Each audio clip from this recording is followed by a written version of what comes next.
आज हूँ मार्च 20 माने पखाल दिवस। पखाल हूँ आम ओडिया अस्मितार दिवस, आम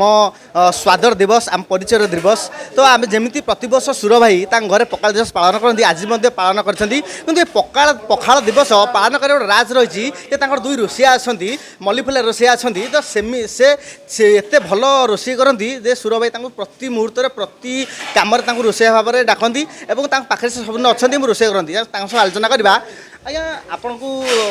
सुर भाई सब रोषे जो पखाल दिवस पालन कले पखाल जो तैयारी आइटम केते समय लगी आम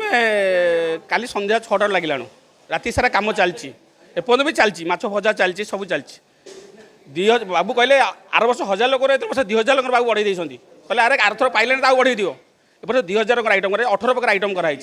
संध्या 6टार आम काली लगिचु 12 जन आम लगिचु ये 12 लोक आज एपर्त आम चली लोक खाया चलती 7:30 रु खाया आरंभ होलानी एपर्त भी खाया चलती 2टा पर्यटन खाया चलो माल सफिसीयंट अच्छी जिते लोक आसुन खाया चलो बहुत प्रकार आइटम व्यंजन कराई गोटे प्लेन राइस पखाला कराई गोटे दही पखाल साग भजा बड़ी चूरा आंब चटनी माछ भजा चुना माछ भजा चिंगुड़ी भजा भेंडी भजा कलरा भजा बाइगण चटनी आलू चटनी पोटल भजा एमती 18 प्रकार आइटम कराई। गोटे जिनस जो सुर भाई आप सुर भाई संगे रुहति सुर भाई जो आप माने सब सब जगार था आप भूल भाल कौन सी कले सुर भाई आप बिगड़ती किसी बिगड़ती आम धरुनु रागती बहुत केवे रागिले आम खुशी लगे बहुत रागिले खुशी लगे आम किसी धरुनु सांग प्राय प्रत्येक मुहूर्त सोझी पकाती किसी कही दिखती कि धरतु से कहे प्रेम कहूँ केवे मोर आगे केतल कहेनि सब आम कह धरौनु आउ कि ग्यारेंटी अच्छे आम मधुसाधु सब 1000 5000 10,000 20,000 हो साधु मधु पर भरोसा ना से रेडी मारिदेवे सब किसी असुविधा ना जिते लोक हो भी माने करदे आइटम बाहर करदेवे। आज जेहेतु आज पखाल दिवस पालन होती तो आपन को सुर भाई तागिद कर कौन कर के समय लगे कौन केमी सका 3 थर बुली गले अरे कौ आणला साग भजा आइटम लगेगा बोले आगे साग चली टाइम लगे अध घंटा दिखाँ कि 7:30 8 भितर सब आइटम बाहर खाया लगी जाइए बाबू कहले साग भजा बाहर मत कह सागे सागे आइटम लगे ताकि 3 थर आसी बुली गले अरे होगा आइटम बोले आगे कम्प्लीट सब आइटम 2टा आइटम अच्छी छतु भजा को साग भजा 7:30 भितर सब कम्प्लीट हो लगे खाया।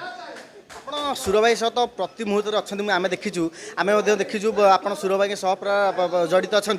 प्रति रोषे जहाँ रोषे आप सुर भाई आपको प्रथम खोजती सुर भाई स्पेशल खाद्य कौन से कौन खाद्य भल पाते स्पेशल खाद्य आज जो आइटम है यहीटा खाए पखाल माछ भजा साग भजा